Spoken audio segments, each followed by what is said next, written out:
Hello, my name's Carrie. This is my Rockstar Science reproduction. Okay, our summative lab is for biology and diversity of life is focused around these three questions. One has to do with protists, which are little microscopic organisms found in pond water. The second are some fish, and a highly advanced question we have students to choose from works around snails. The summative lab is a demonstration of students' scientific skills, not so much content knowledge, but their ability to, for example, frame questions that can be investigated scientifically, design experiments, form explanations, a lot of things related not so much to science content but to science laboratory skills. This is a rubric that I've developed with them and we used on our amphibians project. So the students should have had a little bit of scaffolding work in the way up to this to be able to understand what variables are, how to create data, and how to use their writing really well that ties into our learning standards.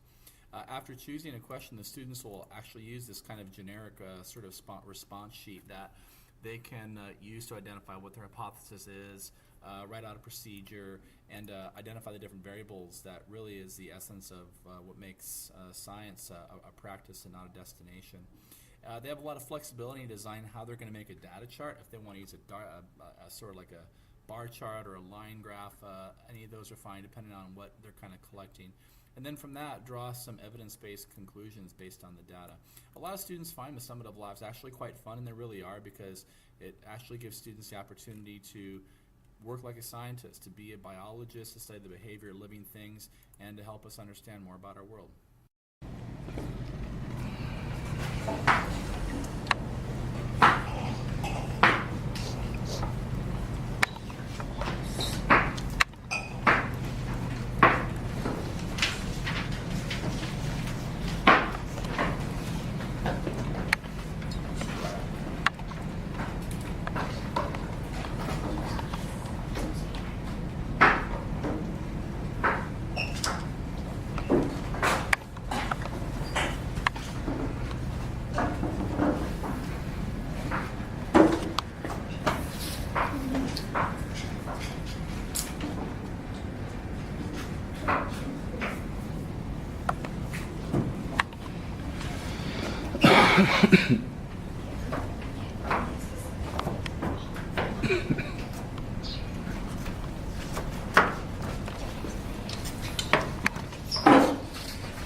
Mr. Johnston, are you sure they're alive? Mm-hmm.